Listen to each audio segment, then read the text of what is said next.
Brasil ali, vamos falar de carga tributária, né? Por mais que o cara vá começar no simples ali, então ele tem uma diminuição tributária frente a companhias que são médias e grandes, ainda é muito alto, porque o ponto é o seguinte, a gente está vendo ali quanto que o cara paga no simples, mas não é só isso que é o imposto que ele paga, é quando ele vai comprar um computador no mercado, ele paga o dobro do que ele pagaria para comprar nos Estados Unidos, é quando ele vai comprar móveis para montar um escritório, ele paga às vezes o triplo do que ele pagaria. Quando contrata um funcionário também, mesma coisa. Caramba, né? Se você vai contratar CLT, é X2 já.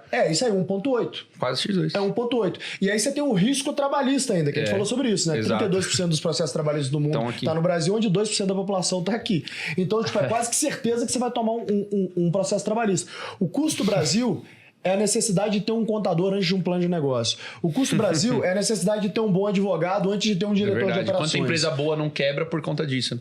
Ou deixa de crescer, porque o cara fica com medo de contratar. Sim. Quantos empreendedores eu não conheço, eles falam assim, cara, mas se eu crescer agora, depois nego muda o entendimento jurídico. E esse é o problema. Essa é a raiz do problema do Brasil. É mudar a regra enquanto o jogo tá rolando. Que aí você fala, pô, agora você me pegou de calça riada, mano. Não tá preparado pra isso. Isso tirando a questão de segurança. Eu conheço gente que o cara não cresce, que não, tá bom, eu vou aparecer muito, eu vou me expor muito, eu vou começar a botar minha família em risco. Tem isso também, né? Tem, eu também escuto isso bastante, cara. Muito. O cara fala, pô, se eu crescer demais, aí eu vou ter que sair daqui da região. Tem que ter segurança, vou ter que ter isso, aquilo. Outro cara fala, não vale a pena, é melhor eu continuar aqui no nível que eu tô. Só que apesar dos pesares, que eu sempre digo é o seguinte, beleza, esse é um problema. Convenhamos que para empreender no Brasil, você tem que ser corajoso, né? Uhum. É um ato de coragem. Você já tem um negócio diferente ali dos outros. Sabendo que você é um homem ou uma mulher corajoso, né? Você vai criar um suporte, seja de segurança, seja de gestão, para poder crescer esse teu negócio. Se você passa a arrebentação ali, e eu diria que a grande arrebentação no Brasil é o cara passar ali de 10 milhões por ano de receita, quando você passa a arrebentação, você começa a ter 1 milhão por mês ali, o cara já começa Você começa a ter um subsídio para criar um suporte. Né? Você, considerando que esse cara vai ter mais ou menos 20% de margem, você começa a ter um subsídio para criar um suporte. Consegue investir. Então, o problema é você passar disso aí, que é quase ninguém consegue passar disso aí, né? Dos 22 milhões de CNPJ, se eu não me engano, tem 1 milhão aí que passa dessa arrebentação, né? Mas é possível. E é o que a gente faz no G4, inclusive, é dar o guia pro cara e falar, cara, como é que você passa da arrebentação criando subsídio para ser um gestor melhor, né?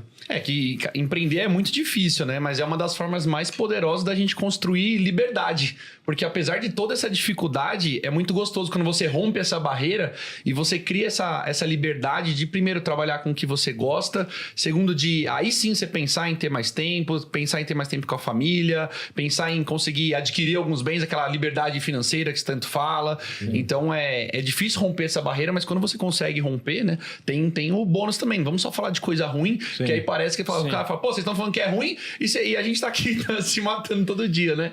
Mas tem um lado bom, cara. Quando, às vezes, eu termino de trabalhar e eu entro no meu carro e eu olho e falo assim, caraca, velho. Valeu a pena. Isso é foda. Pô, isso aqui é muito legal, velho. Eu posso comprar o carro que eu sempre quis, sabe? Essa liberdade, entre aspas, isso é muito prazeroso e acaba compensando todo o estresse que muitas vezes a gente passa, né? Tem uma questão que que todo mundo fala muito, principalmente quando tá prestes à mudança de governo, que é, pô, cara, na época do governo X era bom pra caramba. Puta, se entrar o governo Y vai ser um saco, vai ferrar tudo. Governo tal amassou lá os empreendedores, criou tal coisa.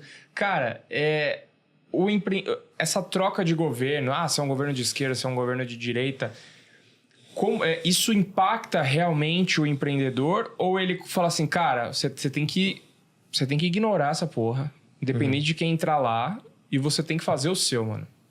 Como que é a postura de vocês em relação a isso? Cara, eu sou mais pra segunda, não vou dizer ignorar, mas eu acho que tem oportunidades nos dois. Quando tem um governo de direita, abre algumas oportunidades, quando tem de esquerda, abre outras oportunidades. Você tem que estar atento pra saber manusear e flutuar entre elas. E não ser um cara, não, porque a direita, cara, beleza. Mas muitas vezes a gente encontra, mesmo, digamos, eu não sendo de esquerda, eu encontro oportunidades quando tem um governo de esquerda. Acho que o ponto é o seguinte, cara. O mundo é cíclico, tá? Então, historicamente, quando há governos de direita, o que tem de efeito colateral em governos de direita? Você tem uma diminuição de pressão sobre o empresário, porque um governo de direita, ele é pró empreendedor, ele entende que o empreendedor é quem gera receita, o Estado não gera receita, ele só redistribui, né? Ele não gera nada, né? Quem gera é a empresa, é o privado. Ele entende que eu preciso ser pró-empreendedor, porque é o empreendedor que emprega, o Estado não consegue empregar o país inteiro, então eu preciso de empreendedores para poder empregar o país. Então você acaba tendo um mercado mais calmo, e um mercado mais calmo ele fica competitivo. O que acontece? Tem muito fluxo de capital estrangeiro entrando num país como o Brasil. O que acontece com a taxa de juros? Ela cai. Se você quiser melhorar a sua performance nos treinos e também ter mais qualidade de vida, né, a suplementação da Soldiers Nutrition é a melhor escolha para você, certo? É a escolha certa, porque além de muita qualidade, matéria-prima importada e tudo mais, o preço é muito justo. Isso e mesmo. aqui, né, no Primocast, né, finanças, a gente entende, a gente não ia trazer um então negócio tem um caro, cupom abusivo ali. para você. E tem um Então, além do cupomzinho. preço já ser muito bom, você tem um cupom Primocast para você ter ainda mais desconto. Então, monta o seu carrinho lá, creatina, whey, as barrinhas e tudo mais. Tem outros suplementos também, ômega 3, tem várias coisas para você tomar todos os dias. animal. tem E bastante você pode coisa. montar o seu carrinho usando o cupom Primocast, tá bom? Vamos deixar o QR Code na tela, link na descrição também para você.